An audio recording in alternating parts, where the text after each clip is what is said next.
Assalamualaikum warahmatullahi wabarakatuh.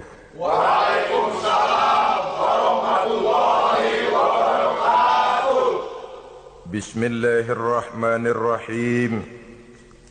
Alhamdulillahi rabbil alamin. Wal aqibatu lil muttaqin. Wala udwana illa 'alal zalimin. والصلاة والسلام على أشرف الأنبياء والمرسلين إمام المتقين سيد الغر المحجلين وعلى آله وأصحابه المجاهدين الطاهرين أما بعد. Saudara-saudara kaum muslimin rahimakumullah. Nabi Musa alaihi salam adalah salah seorang nabi yang termasuk di dalam kelompok ulul azmi, 5 di antara yang terbesar. Beliau mendapat gelar kalimullah, artinya rasul yang pernah diajak dialog langsung oleh Allah Subhanahu wa taala. Seperti yang kita maklum bahwa di zaman Nabi Yusuf alaihi salam, beliau membawa serta seluruh keluarganya untuk tinggal di Mesir. Maka berkembang biaklah keturunan Bani Israel di tanah Mesir.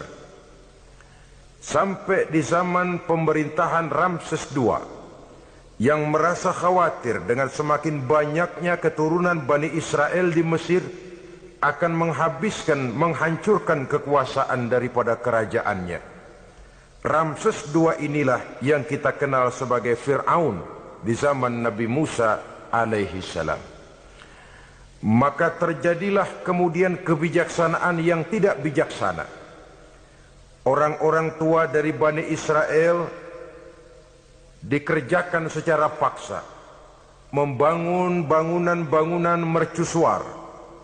Kemudian bayi-bayi dari Bani Israel dibunuh. Orang tuanya disuruh kerja paksa, bayi laki-lakinya dibunuh, dengan target agar Bani Israel hapus dari permukaan bumi ini. Tetapi kehendak Allah pasti juga akan terjadi. Maka lahirlah Nabi Musa alaihi salam, yang kelahirannya disembunyikan oleh orang tuanya dari pengetahuan umum. Namun bagaimanapun disembunyikan, kekhawatiran itu datang juga di hati ibu Nabi Musa alaihi salam. Allah kemudian memberikan ilham kepada ibu daripada Nabi Musa, masukkan anakmu ke dalam satu peti, hanyutkan di sungai Nil. Itu dilakukan oleh ibu Nabi Musa alaihi salam. Dimasukkannya bayi Musa ini ke dalam peti, ditutup rapat, dihanyutkan di sungai Nil. Kemudian ibu tadi memerintahkan saudara perempuannya untuk mengikuti kemana peti ini hanyut di bawah arus sungai Nil.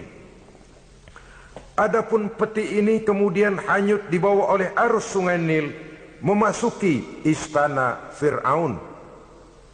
Maka permaisuri atau istri daripada Fir'aun melihat peti hanyut itu, diperintahkan tentaranya untuk mengambil peti tadi.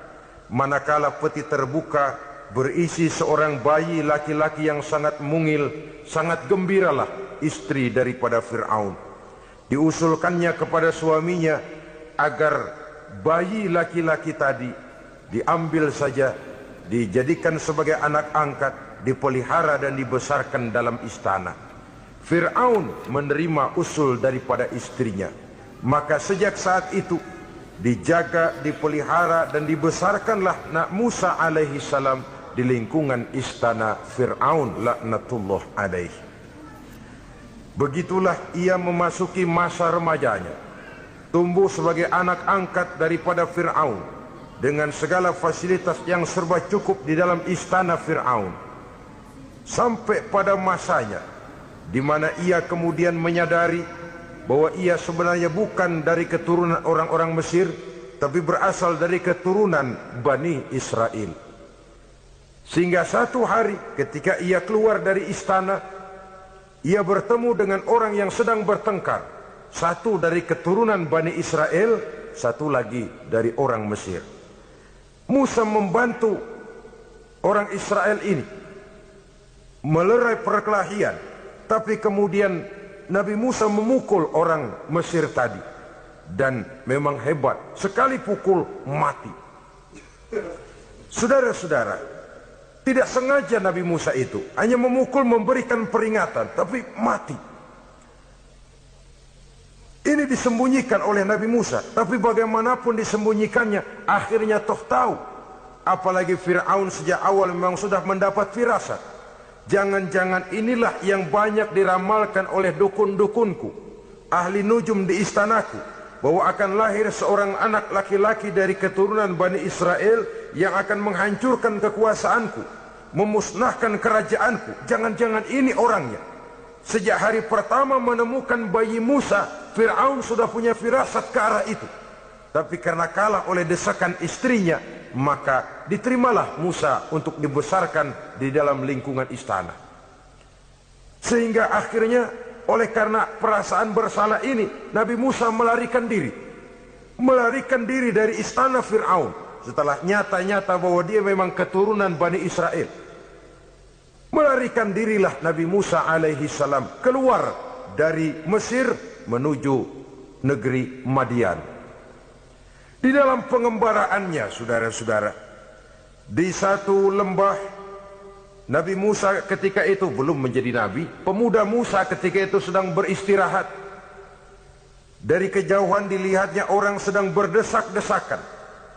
Rupanya adalah pengembala-pengembala kambing yang akan mengambil air dari dalam sumur. Mereka berdesak-desakan, berebut karena sumur cuma satu, yang ambil air kelewat banyak. Di antara desakan-desakan orang itu, Nabi Musa melihat dua orang wanita kakak beradik minggir saja, tidak ikut berdesak-desakan. Nabi Musa menghampiri dua wanita tadi. Kamu sedang apa di sini? Kami sebenarnya ingin mengambil air. Kenapa tidak ikut berdesak-desakan? Itulah soalnya. Mereka laki-laki semua, gagah perkasa pula. Kalau kami ikut berdesak-desakan, bagaimana jadinya kami? Biarlah kami mengalah menunggu sampai mereka selesai semuanya, baru kami akan mengambil air. Mengertilah Nabi Musa bahwa wanita kakak beradik ini demikian halus akhlaknya, gak mau berdesak-desakan sama orang laki. Budi pekertinya sedemikian luhur. Tungguin aja dah, ntar juga beres. Kalau semua udah kan pada minggir, kita nggak pakai berdesak-desakan. Saudara hadirin, menyadari kodrat kewanitaannya, sehingga berdesak-desakan itu saja sudah dianggap bisa mengurangi citranya sebagai wanita. Biar dia ngalah aja, tungguin ntar juga rapi. Bukan malah ikut ngerangsak. Enak nih berdesakan sama orang laki nih, lumayan nih.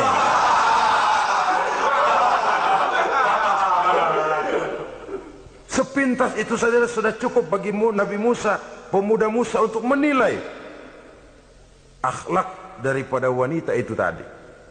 Oh, kalau kamu nunggu begini aja lama, kata Nabi Musa. Sudah, sini saya tolongin. Diambil embernya, Nabi Musa ikut berdesakan. Karena Nabi Musa memang kuat badannya, gak lama sudah dapat air. Sodorkan ke sana. Si wanita segera tahu bahwa pemuda ini begitu baik budi pekertinya, mau menolong orang yang dalam kesusahan. Akhirnya, bagaimana kalau kamu ikut saja ke rumah saya? Bapak saya sudah tua, senang hatinya kalau kamu ikut ke rumah, kenalan sama bapak saya. Ayolah, ayolah, berangkatlah. Dalam perjalanan, si wanita ini berjalan duluan, Nabi Musa di belakang. Kemudian Nabi Musa bilang, sebentar, saya duluan, kamu belakangan. Kenapa rupanya? Angin nakal bertiup menghembus pakaian si wanita, sehingga memberikan gambaran yang agak jelas tentang warna, bentuk, postur badan si wanita itu tadi. Sekarang Musa yang menunjukkan budi pekerti yang luhur. Gak mentang-mentang ditiup angin, nah mumpung nih.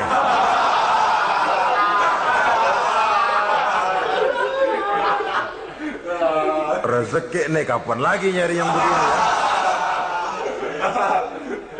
Jadi dua-duanya sudah menunjukkan satu akhlak yang sangat luhur. Dan manakala sampai di rumah si wanita kakak beradik tadi, diceritakanlah halnya bahwa dia ditolong oleh seorang pemuda. Inilah orangnya. Sangat bersukacitalah hati orang tua kedua wanita itu tadi. Lalu usul si wanita tadi, Pak, kita kan di sini banyak punya kambing, nggak ada yang bantuin gembala. Bapak sudah tua, kalau ini orang kita minta tinggal di sini saja, gimana Pak? Ya terserah kamulah. Akhirnya Nabi Musa tinggal di sana. Menurut satu riwayat 8 tahun ikut mengembalakan kambing. Dan orang tua tadi tidak lain adalah Nabi Syuaib alaihi salam, yang pada akhirnya kemudian Nabi Musa dikawinkan dengan wanita itu tadi. Setelah berumah tangga, Nabi Musa ingat kembali bahwa ia sesungguhnya keluar dari Mesir karena menghindarkan diri, bahwa kaumnya Bani Israel hidup di Mesir itu tertindas di bawah rezim kekuasaan Fir'aun yang zalim, dikerjakan secara paksa, wanita dipermalukan, bayi-bayi laki-laki dibunuh. Tergerak hatinya. Dia sudah enak, punya mertua bijaksana, punya istri cantik, hidup tenang sebagai pengembala kambing. Tapi nurani kebangsaannya berontak. Saya tidak boleh bersenang-senang sementara bangsa saya ditindas. Saya tidak boleh menari di atas bangkai saudara saya. Saya tidak boleh tersenyum di atas penderitaan saudara-saudara saya. Saudara-saudara saya Bani Israel merintih di bawah penindasan Fir'aun. Saya harus membebaskan mereka. Diceritakanlah hal ini kepada mertuanya. Wah, kalau pakai bahasa mertua, saya mau kembali ke Mesir. Untuk apa Musa? Untuk menyelamatkan saudara-saudara saya Bani Israel yang masih dalam cengkraman kezaliman rezim Fir'aun. Saya harus membebaskan mereka. Ya kalau memang itu tekadmu nak, berangkatlah. Bapak mengiringimu dengan doa. Berangkatlah Nabi Musa bersama istrinya. Sampai ketika beliau sedang istirahat di satu lembah, dari kejauhan beliau melihat ada api menyala. Beliau berkata kepada istrinya, kau tunggu di sini. Tidak lama saya akan kembali. Saya akan menghampiri api itu. Berangkat Nabi Musa ke arah api menyala tadi. Makin didekati makin terang sinarnya. Sampai kemudian terdengar suara, ya Musa, inni ana rabbuka fakhla' na'laik. Innaka bilwadil muqaddasi tuwa wa ana akhtartuka fastami' lima yuha. Wahai Musa, akulah Tuhanmu, bukalah terompahmu. Sesungguhnya engkau berada di satu lembah yang disucikan bernama lembah tua. Aku telah memilihmu Musa, dan sekarang dengarlah apa yang diwahyukan kepadamu. Pada saat itulah turun wahyu pertama, dan resmilah sudah Nabi Musa diangkat menjadi Rasul oleh Allah Subhanahu wa ta'ala di satu lembah di Bukit Tursina. Apa wahyu yang pertama turun? Bunyinya, innani anallah la ilaha illa ana fa'budni. Sesungguhnya aku inilah adalah benar-benar Tuhanmu, tidak ada Allah selain daripada aku, maka hendaklah engkau hanya beribadah menyembah kepadaku. Ini umum saudara. Semua Rasul yang diutus Allah, inilah ajaran prinsipnya. Anallah la ilaha illa ana, akulah Allah Tuhanmu, tidak ada Tuhan lain selain Allah. Semua Rasul membawa ajaran ini. Oleh sebab itu, bukan hanya sekadar percaya kepada Tuhan saja yang penting. Sudahlah, pokoknya kan percaya kepada Tuhan. Iya, Tuhan yang mana?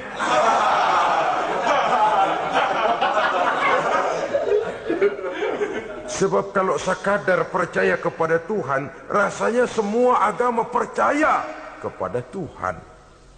Begitulah orang Hindu percaya kepada Tuhan, tapi Tuhan menurut mereka Trimurti, Wisnu, Siwa, Brahma. Orang Buddha percaya kepada Tuhan, tapi Tuhan dalam pandangan mereka ada Tuhan kecil Hinayana, ada Tuhan besar Mahayana. Orang Orang Majusi juga percaya kepada Tuhan. Tapi Tuhan dalam pandangan mereka, ada Tuhan kebaikan namanya Ahriman, ada Tuhan kejahatan namanya Ahura Mazda. Orang Nasrani juga percaya kepada Tuhan, tapi Tuhan kata mereka dalam bentuk Trinitas. Tuhan Anak, Tuhan Bapa, Ruhul Kudus. Ini semua Tuhan dalam pandangan mereka. Jadi kalau sekadar percaya kepada Tuhan, percaya kepada Tuhan, percaya kepada Tuhan, Tuhan yang mana? Itu yang prinsip. Itu yang prinsip. Sebab salah kita dalam mempercayai Tuhan, kita akan terjebak ke dalam penyakit kalau tidak kufur, syirik. Dan dua-dua itu bapak moyangnya dosa. Begitu Islam menyelamatkan kita masyarakat manusia. Ya ayyuhan nasu ubudu rabbakumul ladzi khalaqakum. Hai manusia, Tuhanmu yang perlu kamu sembah itu hanyalah Tuhan yang telah menciptakan kamu. Dan itu tidak lain adalah Allah yang lam yalid wa lam yulad wa lam yakul lahu kufuwan ahad, yang laisa kamislihi syai'un. Ia tidak beranak, ia tidak diperanakkan, dan ia tidak bisa diserupakan dengan apapun. Dialah Allah itu. Begitu wahyu yang diberikan kepada Adam, kepada Nuh, kepada Ibrahim, kepada Yusuf, bahkan kepada Musa alaihi salam. Innani anallah la ilaha illa ana fa'budni. Akulah Allah Tuhanmu, tidak ada Tuhan lain selain daripada aku Allah, maka kepadakulah kamu hanya menyembah. Ini wahyu yang pertama turun, sudah berisi tauhid.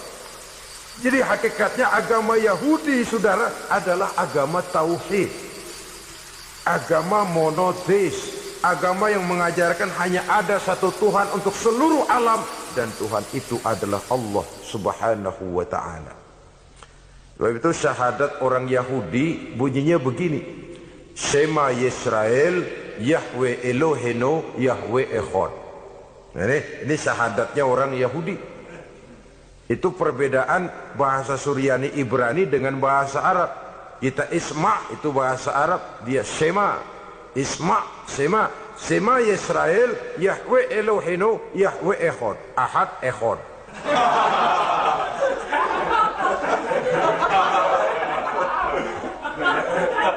Maksudnya jelas, Shema Yisrael Yahweh Elohenu Yahweh Echad.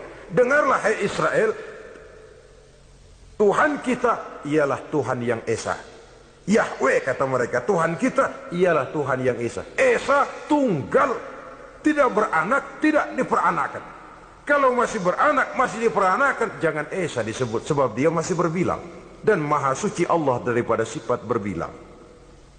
Jadi asas dari seluruh misi yang dibawa oleh Rasul yang 25 itu sama, tauhid inti ajarannya. Setelah tauhid, wa aqimis sholata li zikri, dan dirikanlah solat untuk mengingat aku. Jadi solat pun diwajibkan kepada Nabi Musa. Cuma teknisnya yang berbeda. Bagaimana solat di zaman Nabi Musa, bagaimana solat di zaman Nabi Sulaiman, bagaimana solat di zaman Nabi Muhammad. Prinsipnya sama, solat. Teknisnya yang berbeda. Di zaman Nabi Sulaiman konon solat itu tidak pakai ruku, tidak pakai sujud, diri saja. Makanya Nabi Sulaiman itu menurut riwayat meninggalnya dalam posisi berdiri. Artinya apa? Dalam keadaan solat beliau itu. Bukan diri ngejedek kayak kita nungguin bus, bukan.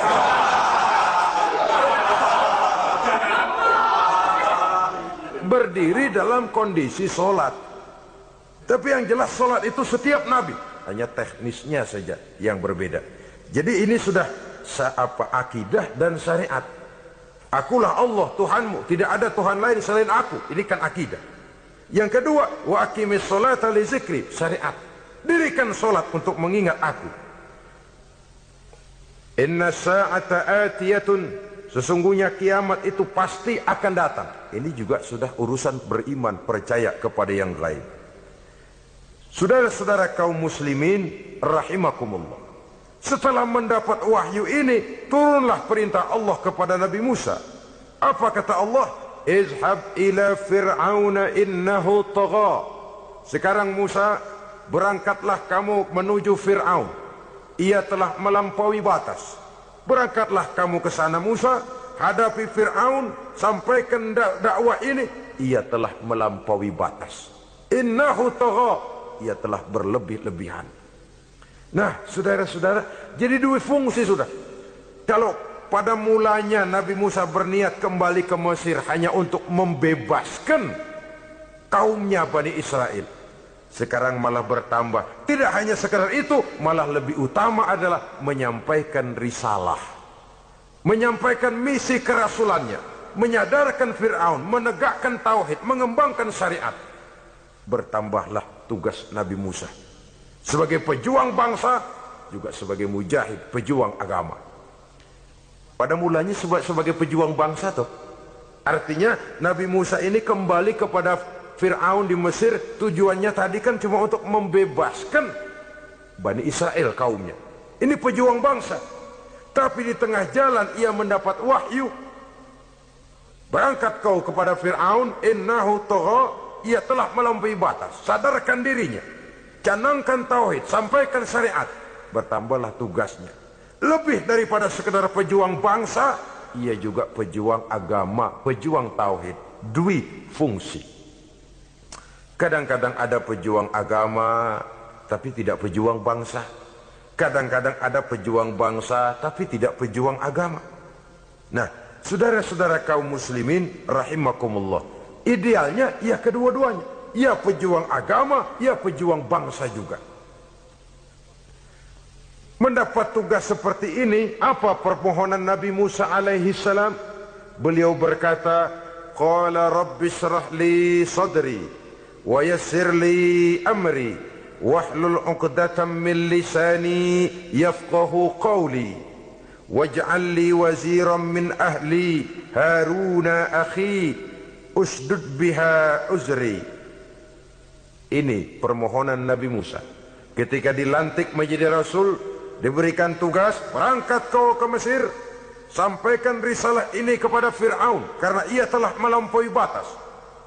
Apa permohonan Nabi Musa? Rabbi syrah li sadri, ya Allah, lapangkan hati saya.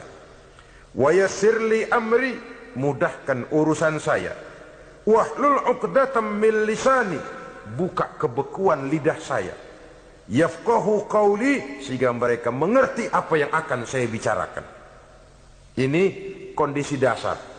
Memulai satu perjuangan dengan persiapan dasar. Apa permohonan pertama? Isyrah li sadri, lapangkan jiwa saya. Menghadapi musuh dengan jiwa yang lapang itu penting. So, kalau kita menghadapi musuh dengan jiwa yang sempit, kita sudah kalah sebelum perang. Menghadapi musuh dengan jiwa yang lapang, artinya masih berharap kalau dia mau mengikuti ajaran ini. Jadi pada tahap pertama itu datang bukan sebagai orang yang mau membasmi, tapi sebagai orang yang mau menyelamatkan. Ini perlu jiwa yang lapang. Sebab dakwah Nabi Musa itu kan pertama menyadarkan Fir'aun dulu. Nanti akan kita lihat setelah disadarkan dengan kata-kata, tidak kena juga dengan bukti berupa mukjizat. Masih bandel juga, Musa mohon supaya dikirim bencana. Masih nggak mempan juga, habis dah urusan. Jadi ada tahapan sesuai dengan kemungkinan Fir'aun bisa menerima. Sama juga bayi itu kan kalau baru lahir ke dunia, brol, kasih susu emaknya dulu. Gedean dikit, bubur. Gedean lagi, nasi ulek dah. Udah gede betul, nasi. Udah gede banget, jengkol jijelin.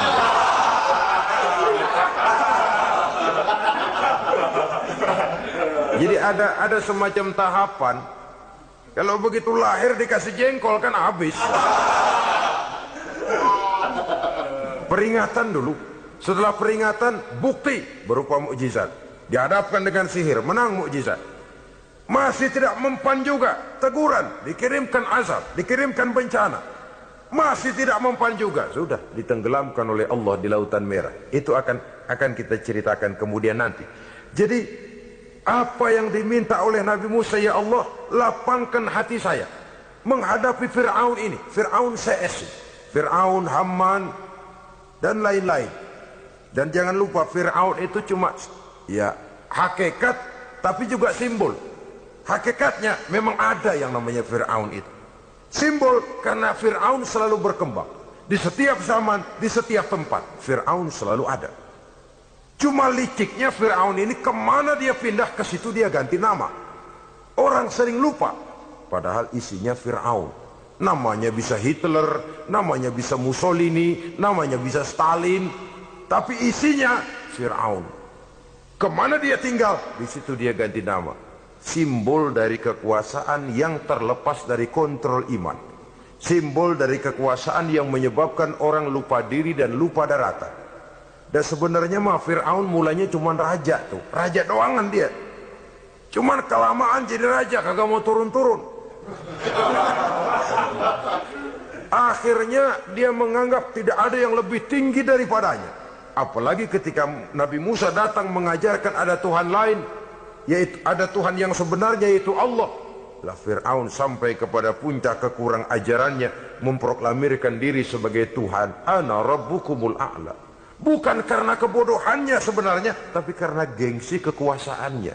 Nah ini, gengsi kekuasaan ini sering menyebabkan orang overacting. Fir'aun bukan bodoh, bukan.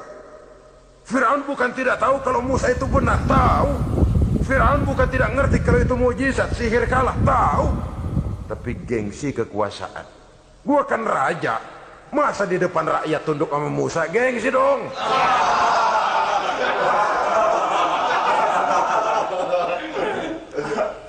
Cobalah lihat, gengsi kekuasaan sering membuat orang mau menginjak-injak kebenaran, mau membohongi hati nuraninya sendiri, mau membohongi kolbinya, hatinya.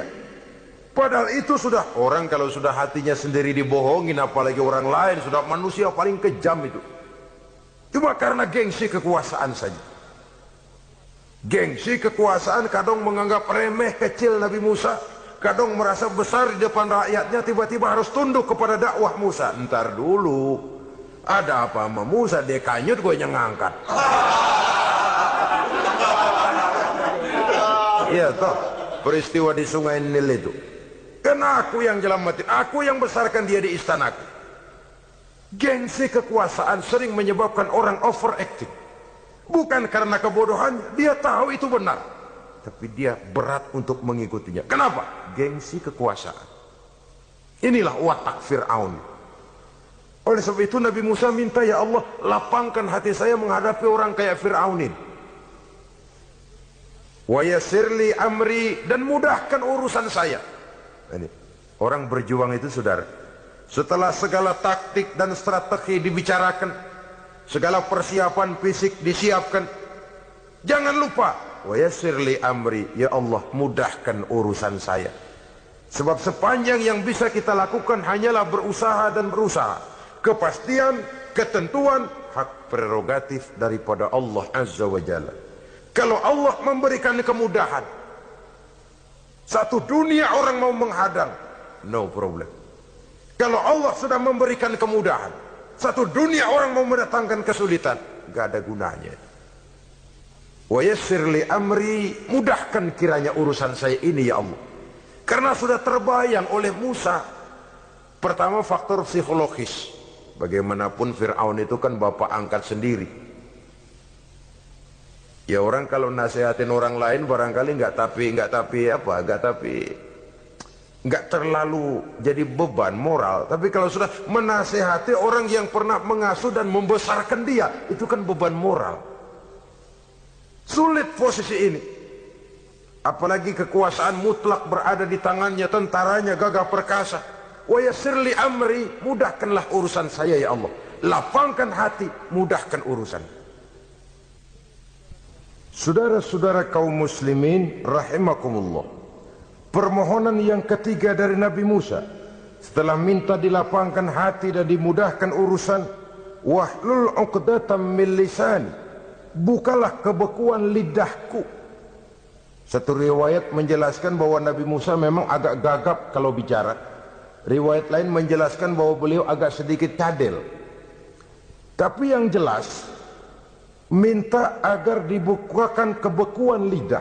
Ini mengandung Satu pelajaran bahwa cara menyampaikan sesuatu akan sangat menentukan sesuatu itu sendiri.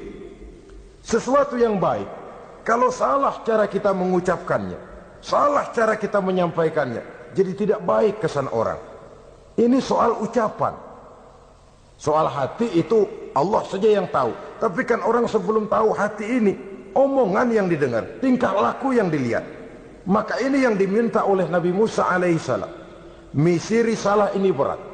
Menyampaikan pesan ilahi ini tidak ringan. Kalau salah saja ngomong, akan timbul kesalah pengertian. Oleh sebab itu, wahlul 'uqdatam min lisani, bukalah kebekuan lidah saya ini, supaya lancar bicara untuk menyampaikan yang hak, menghancurkan yang batil. Cara kita menyuguhkan sesuatu sangat menentukan sesuatu itu sendiri. Saudara datang ke rumah saya, yang saya suguhkan cuma segelas teh pahit dan singkong goreng, tapi kalau dengan kata-kata yang menyentuh, enak didengar telinga, nggak berasa tuh singkong goreng. Sebaliknya yang disuguhkan makanan mahal, mewah, lezat, caranya kasar, omongannya nggak enak didengar. Maka anda sikat abis ini, gue tahu lu lapar abis ini.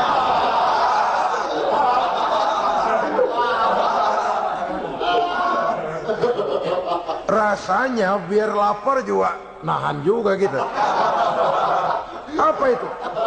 Bukan makanannya yang tidak enak, bukan kita nggak doyan, bukan, caranya itu loh, caranya. Nah, Islam ini agama yang baik. Kalau disampaikan dengan kata yang tidak baik, akan timbul, oh Islam kok gitu ya. Nah ini yang tidak diinginkan oleh Nabi Musa. Wahlul 'uqdatam min lisani. Kita begitulah dalam kehidupan ini, kadang mendengar satu ceramah bisa berurai air mata, bisa histeris, bisa gembira. Kenapa? Kepandaian orang menyampaikannya. Bicara dia 2-3 jam, rasanya baru 5 menit, baru sebentar kok tahu-tahu sudah selesai. Ada yang udah setengah jam, baru seperempat jam ngomong, udah rasanya udah kayak 3 jam.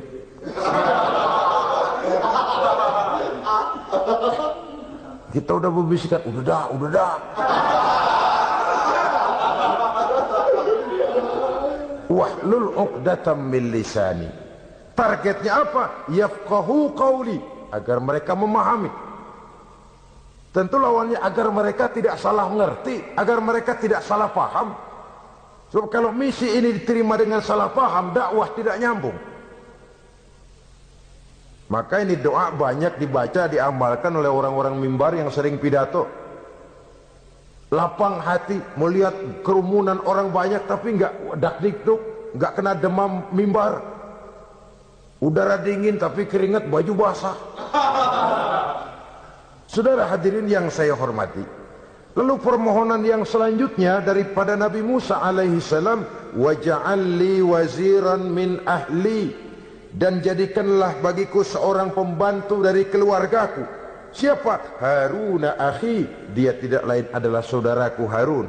Usdud biha uzri, akan saya limpahkan kepadanya segala beban-beban yang saya derita. Artinya orang berjuang perlu teman, nggak bisa sendirian. Nggak, bagaimanapun hebatnya kita tetap memerlukan bantuan daripada orang lain. Sendiri memang lebih baik daripada berteman orang jahat. Tapi berdua lebih baik daripada sendiri. Bertiga lebih baik daripada berdua. Makin banyak, makin baik. Untuk satu persoalan yang besar, memerlukan kebersamaan. Begitulah Nabi Musa memberikan contoh. Saya tidak bisa berjuang sendiri. Saya minta dibantu oleh saudara saya Harun. Jadikan dia pembantu saya. Tempat saya membagi suka dan duka dalam perjuangan ini. Tempat saya bercerita, tempat saya mengeluh, tempat saya melarikan persoalan. Sebab beban hati itu akan berkurang kalau kita ada tempat kita bercerita. Nah, saudara-saudara, berangkatlah Nabi Musa ke Mesir. Kemudian mulai menyampaikan dakwahnya kepada Fir'aun, laknatullah alaih. Fir'aun mendengar Musa datang kembali. Kemudian terjadilah forum dakwah itu. Apa kata Fir'aun? Musa, kamu kemana saja? saya pergi ke Madian. Apa yang kamu lakukan? Begini, begini, begitu. Kamu melarikan diri? Pada mulanya iya.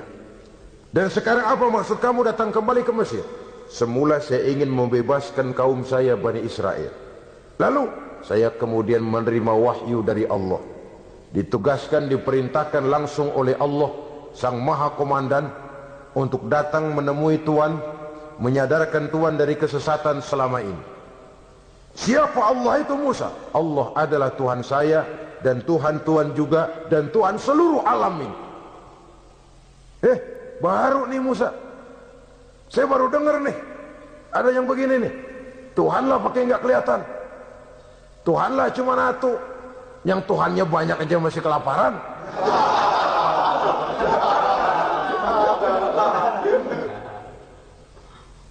Di mana Tuhan? Tuhan saya bersemayam di aras, tempat yang sangat tinggi.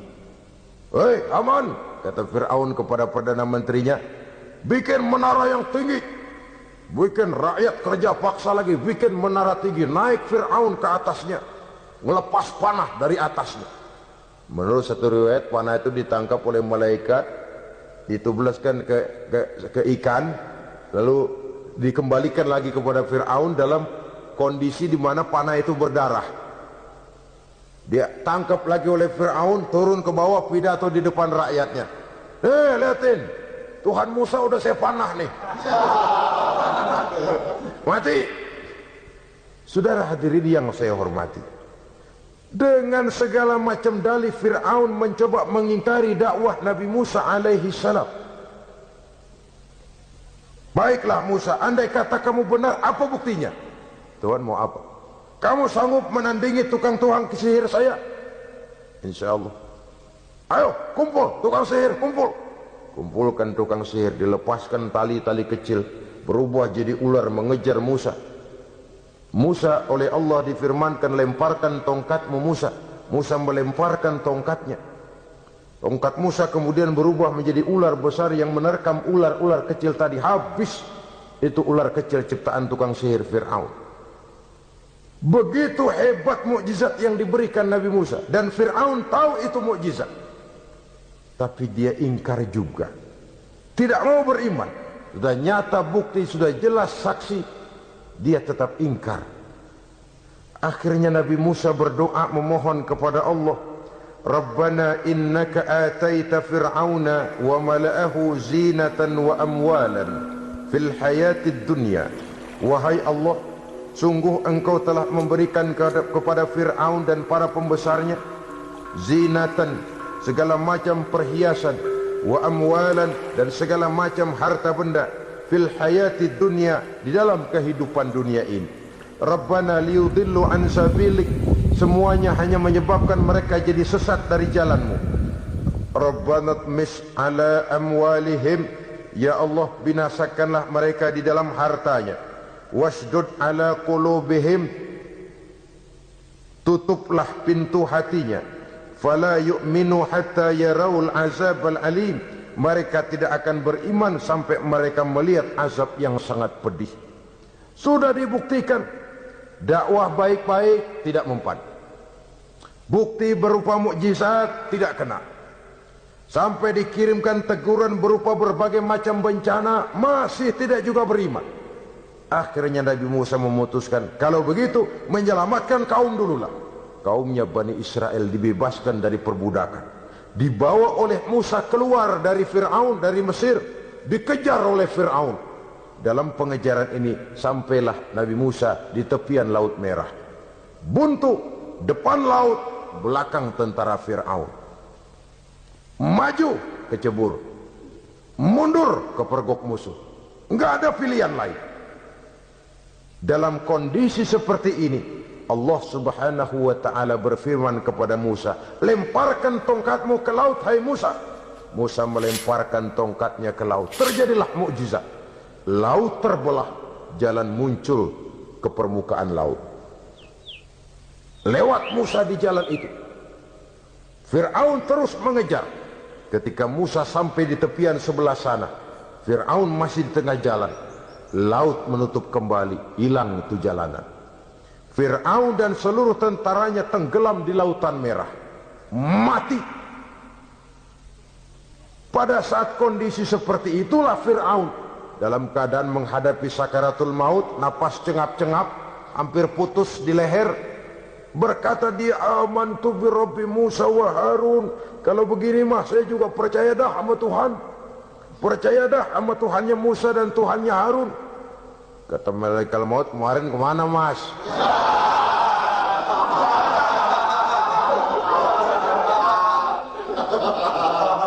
Sudah gini hari baru mau percaya, terlambat. Terlambat. Akhirnya Fir'aun mati.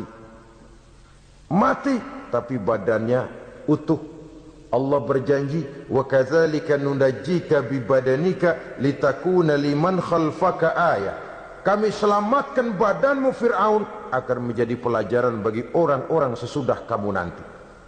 Fir'aun mati, tapi badannya selamat terdampar di tepi pantai oleh rakyat Mesir. Wah, ini raja kita nih, raja kita, ketemu, hidup, mati.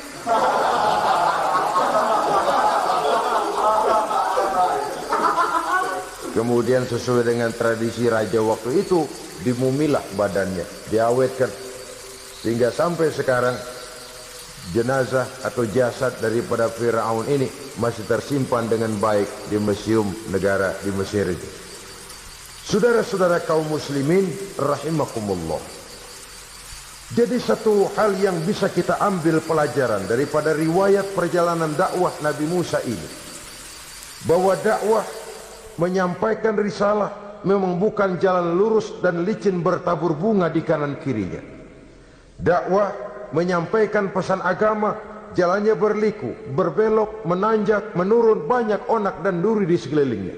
Yang paling makan hati adalah apabila sudah berdakwah kepada penguasa yang zalim, seperti halnya Fir'aun ini. Bagaimanapun ia punya kekuasaan, ia punya tentara, ia bisa menghitamkan yang putih, ia bisa memutihkan yang hitam. Kalau bukan iman yang jadi landasan moral dalam perjuangan, orang mudah frustasi. Kalau berdakwah kepada rakyat kecil, resiko kurang. Kalau berdakwah kepada para pengusaha, resiko kurang. Kalau berdakwah kepada kelompok-kelompok yang tidak memegang kekuasaan, resiko kurang. Tapi kalau sudah kelompok memegang kekuasaan, yang tersinggung gengsi kekuasaannya, disitulah resikonya sedemikian besar. Ini yang dihadapi oleh Nabi Musa alaihi salam. Tapi yang dijalaninya dengan tabah, dengan tekun. Karena kebenaran memang bisa ditekan, tapi satu hal yang jelas, kebenaran sama sekali tidak akan bisa dikalahkan. Buat sementara dia bisa ditekan, tapi lambat atau cepat dia pasti akan muncul ke permukaan, dan kebenaran jugalah yang akan tampil sebagai pemenang. Sebenarnya kurang apa Fir'aun? Kekuasaan mutlak berada di tangannya. Seluruh menteri-menterinya adalah pendukungnya belaka. Rakyat dipaksa untuk takut dan taat kepadanya. Dia adalah kekuasaan tunggal di Mesir. Sementara kaum Bani Israel berada di bawah penjajahannya, penindasannya, kesewenang-wenangannya. Dan bahkan ketika Nabi Musa sudah menyampaikan dakwahnya, Fir'aun malah sempat mengungkap jasa. Musa, kamu kok sekarang bisa begitu? Enggak ingat ya dulu kamu hanyut di sungai Nil, istri saya kan yang angkat, saya yang besarkan di istana saya. Kok sekarang kamu bisa ngelawan saya sih? Ini biasa. Apa jawab Nabi Musa? Kenikmatan yang kau berikan kepada saya belum seberapa ketimbang penghinaanmu kepada kaum saya Bani Israel. Jangan kau menyangka Fir'aun, kalau saya kau bikin senang, saya lalu akan mau mengkhianati bangsa saya sendiri. Tidak. Sama sekali kesenangan yang kau berikan kepada saya tidak akan menutup mata saya dari kondisi yang dihadapi oleh kaum saya, oleh umat saya. Mereka tersiksa, mereka menderita, mereka merana. Haruskah saya lupakan mereka cuma karena saya sudah tinggal di istanamu, engkau yang membesarkan? Padahal kau pun membesarkan saya bukan karena kemauanmu. Desakan daripada istrimu. Jangan ngitung-ngitung jasa Fir'aun. Andai kata pun jasamu ada kepada saya, belum seberapa ketimbang penghinaanmu kepada bangsa saya Bani Israel. Di situ Nabi Musa menunjukkan sifat nasionalisme yang sangat tinggi, rasa nasionalisme yang sangat mendalam. Kadang-kadang kan orang ya seperti di zaman penjajahan Belanda, karena diangkat jadi tuan tanah, bangsanya sendiri diinjak-injak. Karena diangkat jadi centeng dikit, dah kumis mbaplang, dah bukan main dah. Bangsanya sendiri diinjak-injak. Fir'aun mengingatkan ini, kalau cara kita lo gede di sini, makan di sini, segala macam di sini dah, masa lupa kacang sama kulitnya. Kasarnya mah lu bisa begini nih Musa, nih gue yang rawatin lu, saya yang menjagamu, mengangkatmu dari sungai Nil. Masa sekarang sudah gede begini kamu mau berhadapan dengan saya? Punya pikiran dong dikit. Kalau cara kita, mikir dong, mikir. Dulu lagi kayu di Nil, siapa yang angkat? Musa tidak membantah. Betul itu Fir'aun, betul. Tapi apalah artinya semua itu ketimbang penghinaan yang engkau berikan kepada bangsa saya? Saya tidak mungkin menari-nari di atas bangkai umat saya. Saya tidak mungkin bersenang-senang di atas penderitaan kaum saya.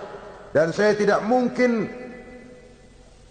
senyum ceria di atas derita daripada kaum saya.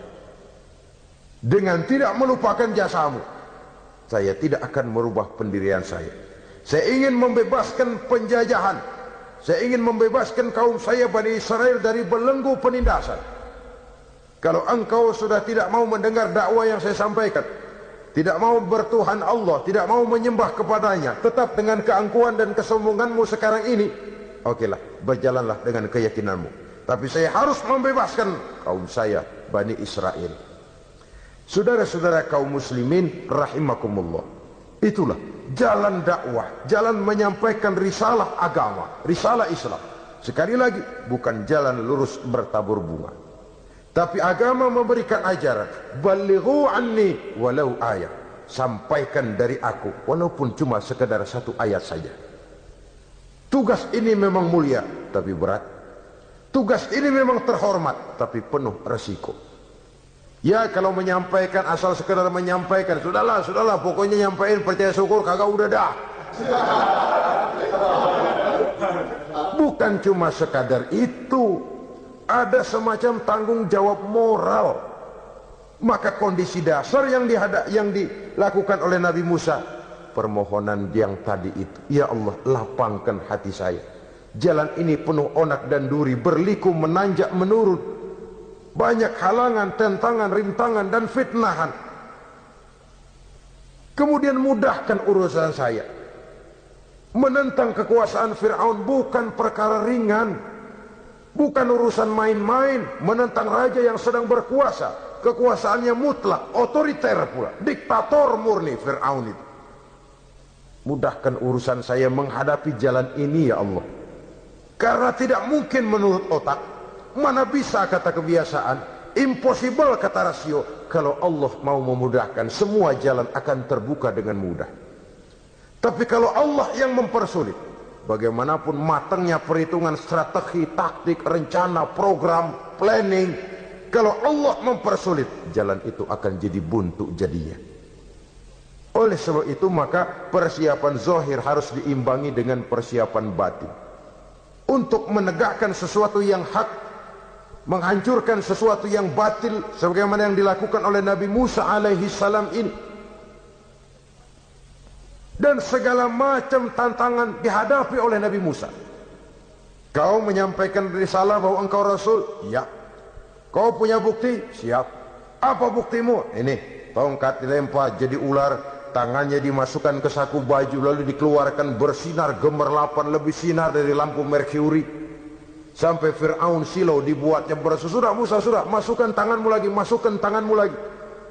Dia tahu, dia sadar itu bukan sihir, tapi lagi-lagi gengsi kekuasaannya. Sehingga pantas kalau Nabi pernah bersabda, afdalul jihad kalimatu haqqin inda imamin jair. Jihad yang paling besar adalah mengucapkan kebenaran di depan penguasa yang zalim. menyampaikan kebenaran di hadapan penguasa yang zalim. Tapi kan berat, saudara, sulit, apalagi kalau belum apa-apa udah ngeri. Udah jangan dah.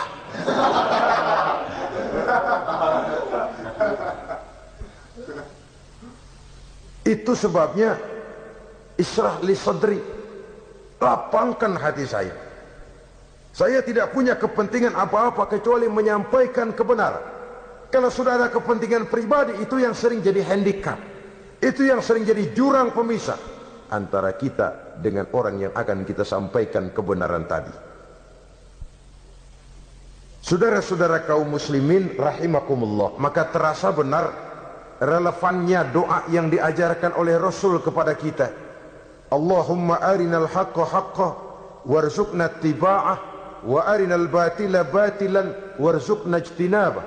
Ya Allah, tunjukkan kepada saya bahwa yang benar itu benar, berikan saya kekuatan untuk mengikutinya. Ya Allah, tunjukkan kepada saya bahwa yang salah itu salah, berikan saya kekuatan menghindarinya. Kenapa? Orang sering tahu bahwa itu benar, tapi tidak berdaya mengikutinya. Seperti Fir'aun tahu bahwa Musa itu benar. Abu Jahal, Abu Lahab juga tahu bahwa Nabi Muhammad itu benar. Abrahat juga tahu bahwa Nabi Ibrahim itu benar. Namrus juga tahu Ibrahim itu benar. Tapi mereka tidak berdaya mengikuti kebenaran karena gengsi kekuasaannya.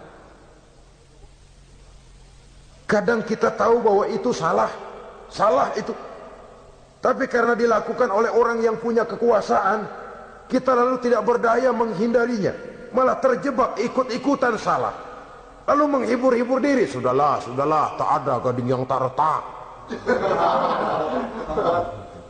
Bukankah dengan demikian kita sudah melegimitir kesalahan? Tahu bahwa itu benar dan mampu mengikutinya, itu nikmat. Tapi tahu itu benar namun tidak berdaya mengikutinya, itu mendatangkan siksaan batin. Tahu itu salah dan mampu menegur, itu nikmat. Tahu bahwa itu salah tapi larut ikut salah, nimbrung dalam kesalahan, itu mendatangkan tekanan batin. Jadi tahu kebenaran itu penting, tapi terketuk hati mengikuti kebenaran itu jauh lebih penting. Semua kita tahu Islam itu benar, tapi semua yang tahu Islam itu benar maukah mengikuti ajaran Islam? Tidak. Semua orang tahu kalau judi itu batil. Hatta penjudi yang paling kakap pun mesti tahu kalau itu batil, itu tidak baik. Tapi dia tidak berdaya untuk menghindarkannya, terjebak ke dalam penyakit itu tadi.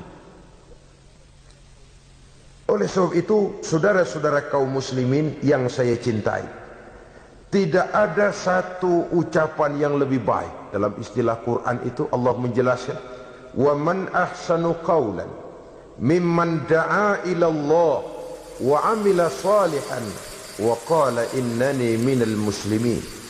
Ucapan siapakah yang lebih baik dalam hidup ini selain daripada mimman da'a ila Allah, selain daripada ucapan orang-orang yang menyeru ke jalan Allah, orang-orang yang menyadarkan kepada agama. Ini jalan Allah, mari ikuti. Itu jalan setan, mari tinggalkan.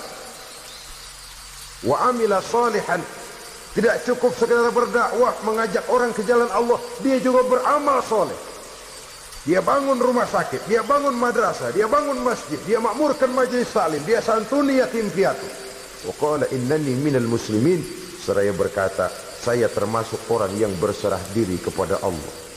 Da'a ila Allah wa amila salihan wa qala innani minal muslimin. Menyerukan manusia ke jalan Allah, beramal soleh, dakwah bil hal kata orang sekarang. Kemudian mereka pada akhirnya berkata, kami adalah sekelompok orang-orang yang sudah berserah diri kepada Allah. Segalanya diserahkan kepada Allah.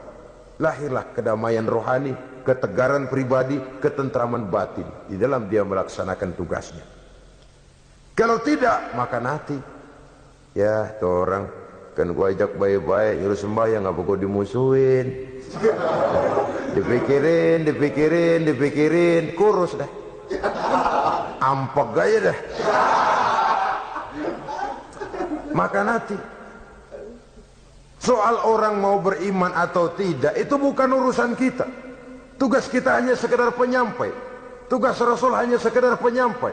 Kalau dakwah sudah disampaikan, metode sudah disusun, pendekatan sudah baik, tapi orang tidak mau beriman, Allahumma inni qad ballaghtu, ya Allah sudah saya sampaikan, ya Allah sudah saya peringatkan, ya Allah sudah saya sampaikan, ya Allah sudah saya tegur. Kalau toh tetap begitu juga, sudah saya sampaikan ya Allah. Di sana ke lapangan lalu tumbuh. Jadi dengan kata lain, kita hanya berusaha, hidayah adalah di tangan Allah. Oleh sebab itu, kita ini termasuk yang bersyukur telah mendapat limpahan hidayah ini. Kalau kita lihat Fir'aun CS termasuk Haman, Perdana Menterinya, dan seluruh bala tentaranya, kurang apa? Mereka lihat mukjizat. Mereka saksikan kebesaran Allah. Di dunia juga mereka sudah dikirim bencana, teguran kepada mereka, entah tidak juga beriman. Dan strategi Nabi Musa mula-mula dialog, diajak ngomong, diajak bicara, diajak mikir, tukar pikiran. Allah itu begini-begini, oh tidak bisa, iya begini begitu. Masih tidak percaya juga, dibuktikan mukjizat, tongkat jadi ular, tangan bisa mengeluarkan sinar. Masih ingkar juga, keluar doanya nih, doa yang ada dalam surah Yunus ayat 88-89. Rabbana tmis ala amwalihim, ya Allah cukup dah. Seruan sudah disampaikan, peringatan sudah diberikan, mukjizat sudah mereka lihat, tapi enggak juga mau beriman. Buresin aja harta bendanya dah. Habisin aja, habisin dah. Dikasih perhiasan kehidupan dunia. Innaka ataita fir'auna wa mala'ahu zinatan wa amwalan. Dikasih harta, kesenangan dunia, bikin sesat. Habisin aja dah. Wasdud ala qulubihim, hatinya empat dah. Udah dipatri, udah enggak mempan apa-apa. Sudahlah ya Allah. Wala yu'minu hatta yarawul azabal alim. Rasanya mereka memang enggak bakal mau beriman kalau belum melihat azab yang sangat pedih. Dan memang setelah timbul tenggelam, napas mau sekarat, baru beriman. Terlambatlah sudah. Nah, saudara-saudara kaum muslimin rahimakumullah, bagaimana akhir daripada perjalanan Nabi Musa ini, insya Allah akan kita bicarakan pada pertemuan berikutnya. Terima kasih atas perhatian saudara. Mohon maaf atas segala kekurangan. Wassalamualaikum warahmatullahi wabarakatuh. Waalaikumsalam warahmatullahi wabarakatuh.